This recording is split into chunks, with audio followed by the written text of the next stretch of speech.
안녕하세요, 저스티스입니다. 절대왕정 시기인 17세기에 유럽에서 벌어진 대부분의 전쟁은 오스트리아 중심으로 구성된 합스부르크 가문의 신성로마 제국과 프랑스의 부르봉 왕가의 대립을 중심으로 합니다. 하지만 30년 전쟁이 베스트팔렌 조약으로 종결되면서 합스부르크가 쇠퇴하자 그 사이에 독일 북부 브란덴부르크와 포메른 지역에서 새롭게 호헨촐레른 왕가의 프로이센이 정치적 입지를 다질 수 있었습니다. 호헨촐레른 왕가는 두 선조인 대선제후 프리드리 비렐름과 왕 프리드리 비렐름 1세가 군국주의 기초를 충실히 다진 후 드디어 프리드리 2세 시기인 18세기 중반에 유럽의 변방에서 중심국으로 급부상하였습니다. 이번 영상은 30년 전쟁의 피해로 당시 유럽 국가들 중 인구가 20위에 불과했던 프로이센이 신흥 강자로 떠오른 7년 전쟁 중에서 프리드리 대제의 전술이 가장 잘 드러났다고 평가되는 로이텐 전투에 대해서 알아보도록 하겠습니다.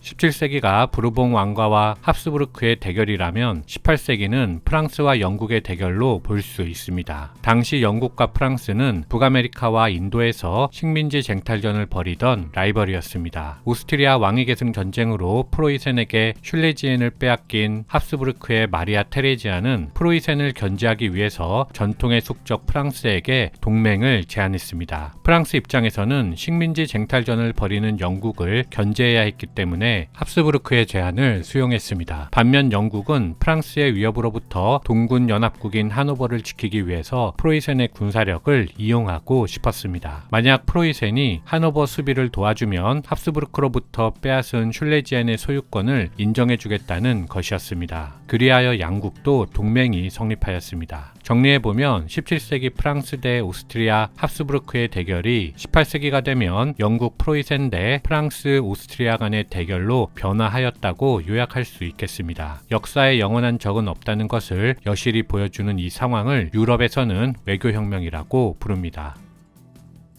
인구가 주변 열강들에 비해 부족했던 프로이센은 현실적으로 자국의 인구만으로는 15만 명 이상의 병력을 확보할 수 없었습니다. 프리드리 대제는 그 단점을 보완할 수 있는 것은 신속한 기동력이라고 판단했습니다. 즉 대부분의 전선이 내륙에서 펼쳐지기 때문에 신속하게 이동해서 한쪽을 집중적으로 격파한 다음 또다시 기민하게 이동해서 다른 쪽을 공격하면 수적 열세를 극복할 수 있다고 생각한 것이었습니다. 제가 읽은 책에 따르면 프리드리히는 그의 전술을 이렇게 설명했다고 합니다. 한쪽 날개는 적에게서 물러서고 다른 날개를 공격용으로 강화하고 최선을 다해 적의 해당 측면을 공격하라. 측면을 빼앗긴 10만 명의 적은 우리의 3만 병력으로도 단시간에 격파할 수 있다. 이런 배치의 장점은 작은 수의 병력으로 보다 많은 적과 교전할 수 있고 적의 급소를 공격할 수 있으며 만약 패배하더라도 격퇴당하는 것은 우리 군의 일부라서 나머지는 강력한 어무 상태에서 퇴각할 수 있다는 것이었습니다. 문제는 기동성을 어떻게 확보할 것인가였는데 프리드리 대제는 병사들에게 당면한 위험보다 장교들을 더 두려워하도록 훈련시켜서 병사들을 장교의 명령에 자동으로 움직이는 기계로 만들면 된다고 생각했습니다. 그래서 병사들에게 무자비하고 혹독한 군사훈련이 실행된 것이고 그와 동시에 엄정한 군기 확립 교육도 이루어졌습니다. 그런데 여기서 반드시 짚고 넘어가야 하는 것이 있습니다. 프리드리 대제가 프로이센 강군을 조성할 수 있었던 근본 이유가 그의 아버지인 프리드리 비렐름 1세의 공헌과 헌신에 바탕을 두고 있다는 사실입니다. 프리드리 비렐름 1세는 융커에게 각종 특권을 주는 대신 융커 집안의 자제들을 왕가가 운영하는 국가교육기관에 입소시켜 장교로 키워냈습니다. 전쟁 준비에 자신의 모든 것을 쏟았던 비렐름 1세가 교육한 장교들은 애국심과 군 기강이 확립되어 있었습니다. 그들을 통해서 병사들이 강력한 군사교육을 받을 수 있었던 것입니다. 1756년 슐레지엔을 빼앗긴 오스트리아가 반격할 것을 예상한 프리드리 대제가 오히려 작센 지방을 선제 공격하면서 7년 전쟁이 시작되었습니다. 이듬해 프로이센은 프라하로 진격하여 오스트리아를 격파했지만 콜린에서 훨씬 더 많은 병력을 투입한 오스트리아에게 패배하며 물러났습니다. 하지만 로스바흐에서 오스트리아 프랑스 연합군의 대승을 거두었고 이제 로이텐 전투가 펼쳐지게 됩니다. 로이텐 전투 당시 오스트리아군은 84개의 보병대대, 144개의 기병대대, 210문의 대포로 이루어졌으며 모두 합쳐 약 7만 명의 병력이었습니다. 반면 프로이센은 48개 보병대대에 128개의 기병대대, 167문의 대포를 가지고 있었고 총 병력은 약 3만 6천 명 정도였습니다.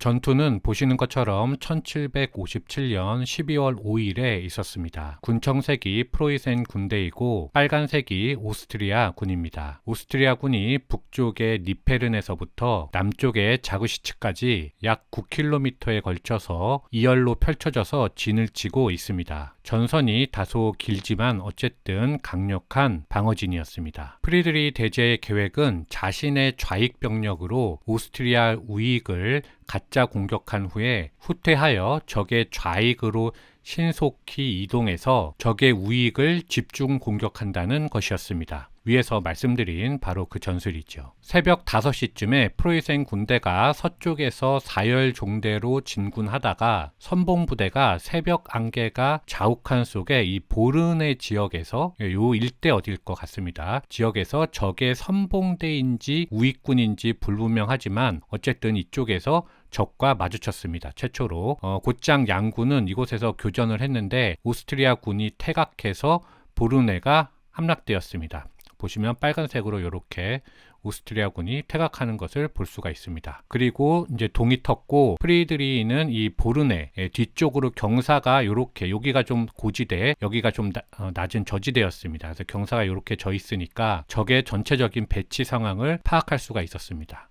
하지만 그 반대로 이 경사 때문에 그 프로이센의 주력이었던 이 사열 종대는 오스트리아의 군에 눈에 잘 띄지 않았죠. 그래서 주력 부대가 도착을 하니까 프리드리히는 그 선봉 부대를 보내서 새벽에 전투했었던 오스트리아군을 추격하도록 지시합니다. 그리고 이쪽을 거짓 공격해라, 가짜로 공격하는 척해라, 이렇게 명령을 했습니다. 그러니까 오스트리아 지휘관이 자신의 우익이 총 공격을 받을 것으로 판단하고 이 좌익 쪽에 지원을 요청하게 됐습니다.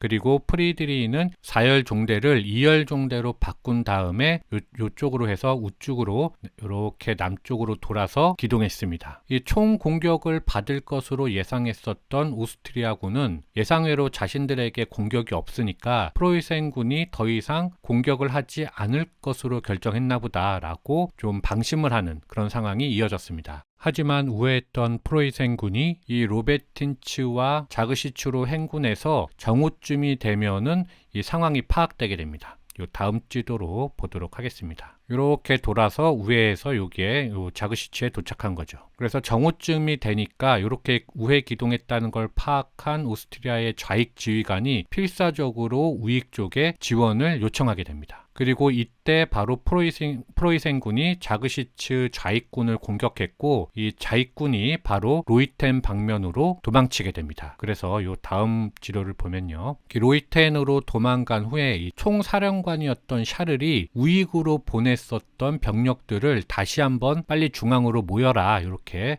명령을 해서 모든 군대가 이 로이텐 마을을 근처로 해서 이렇게 밀집되는 대형이 만들어졌습니다. 그런데 이 수비군이 넓게 진을 치고 있었던 수비군이 한꺼번에 이 좁은 지역에 몰리게 되면서 이 배치 상황이 혼란해졌고 결국 프로이센군의 공격을 받아서 로이텐이 함락당했습니다. 그 이후에도 제 책을 읽어보니까 로이텐이 함락되는 동안에 시간을 번 오스트리아군이 전열을 정비해서 다시 한번 반격을 하고 그리고 또 프로이센군은 조직적인 포격을 계속 가하면서 이렇게 치고받고 있었던 공방전이 좀 있었다고 하는데 그런 부분을 다 끝내고 나서 결과적으로는 로이텐이 함락된 거죠. 그래서 다음 지도를 보면 오후 4시경에 대해서 오스트리아군 사령관 루케시가 마지막으로 총 공격을 했는데 그것이 실패하자 이렇게 뒤로 이렇게 빨간색이 이동해 있네요. 이렇게 뒤로 후퇴하게 되었고 프리드리히 대제는 지금 보시는 것처럼 날이 어두워질 때까지 동쪽으로 계속 이동하면서 오스트리아군을 추격했고